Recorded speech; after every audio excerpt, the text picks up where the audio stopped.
Many people wonder how monks manage to deal with desires, particularly sexual ones. For most, the idea of willingly renouncing worldly pleasures, attachments, and ambitions seems almost impossible.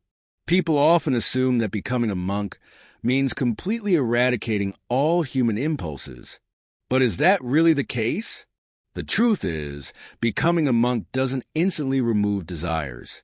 Acts like shaving one's head, wearing plain robes, or giving up certain comforts are symbolic gestures, not magical transformations. The habits and attachments built over a lifetime don't simply disappear. They linger, sometimes subtly and sometimes more persistently. But the monastic path isn't about denying these desires or pretending they don't exist. It's about understanding them, learning from them, and ultimately transcending their control. Desires are a natural part of being human. They arise from biological instincts, ingrained habits, and karmic influences. Denying or suppressing them doesn't work. In fact, it often makes them more potent. Instead, monks learn to confront these desires with mindfulness and curiosity. When a desire arises, whether it's an attraction to another person, a longing for comfort, or a craving for material things, a monk doesn't immediately act on it or push it away. They pause and observe. They ask themselves questions. Where is this feeling coming from? What does it want from me? What will happen if I follow it? And what will happen if I let it go? This process of reflection creates space between the monk and the desire, allowing them to see it not as an unstoppable force, but as a fleeting experience. Desires often have deeper roots than they appear. For instance, sexual attraction might stem from a longing for closeness or a desire to feel understood. Instead of indulging the surface-level desire, monks explore its underlying cause. They ask, how can I address this need in a healthier or more meaningful way? Can I redirect this energy towards something constructive or compassionate? In Buddhism, there is a profound understanding of karma, the law of cause and effect. Every desire, every attraction, every emotional pull is shaped by past actions and experiences. An intense connection with someone, for instance, might be the result of karmic bonds formed in previous lives. That person could have been a close friend, a family member, or even an adversary. The feelings that arise now are echoes of those past relationships.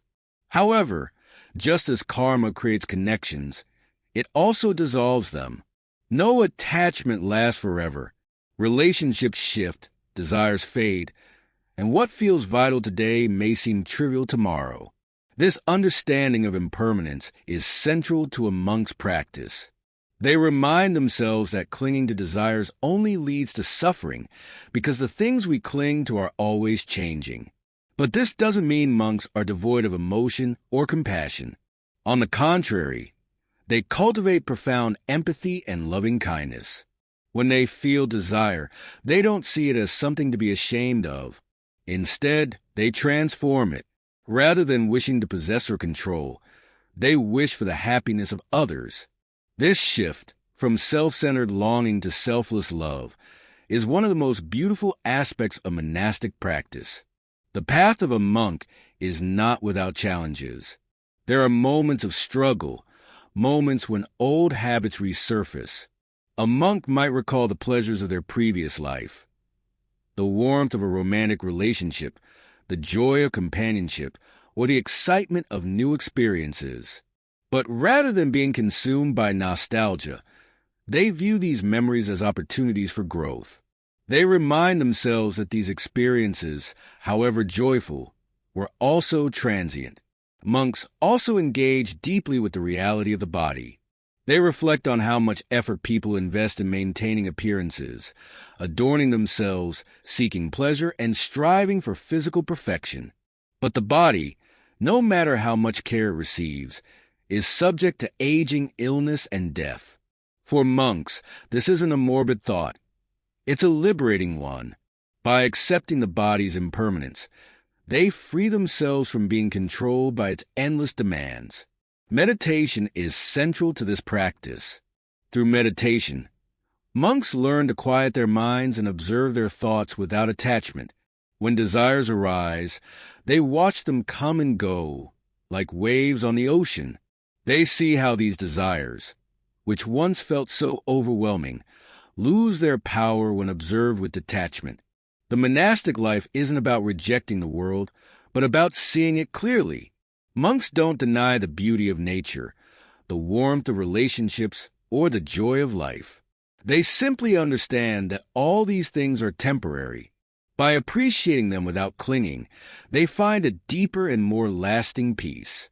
True happiness, monks discover, doesn't come from fulfilling desires, but from letting go of their grip. Desires, by their very nature, are insatiable.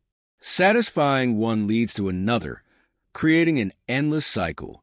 But when a monk steps off this treadmill of craving, they find a profound sense of contentment. This doesn't mean monks are entirely free from challenges. Old habits and attachments take time to fade. But with patience and dedication, these impulses grow weaker. Every time a monk chooses mindfulness over reactivity, they strengthen their inner freedom. At the end of each day, monks reflect on their actions.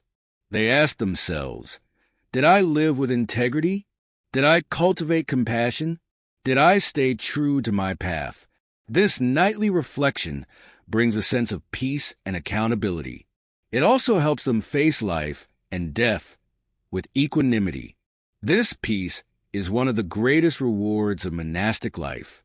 By letting go of distractions, monks create space for what truly matters: understanding, compassion, and wisdom. They discover that the love and connection they once sought externally already exists within them. Monks often describe their lifestyle as freeing. They are no longer bound by the pressures of competition, acquisition, or approval. Instead, they live with a sense of purpose, dedicating themselves to their growth and the well-being of all beings. The monastic path isn't for everyone, but its lessons are universal. Mindfulness, compassion, detachment, and self-reflection are practices that anyone can embrace. You don't need to live in a monastery to cultivate these qualities. In a world that constantly pulls us in countless directions, the monk's example offers a powerful reminder of the value of simplicity. It shows us that true freedom comes not from having more, but from needing less. And it invites us to look within, to ask ourselves, what am I holding on to?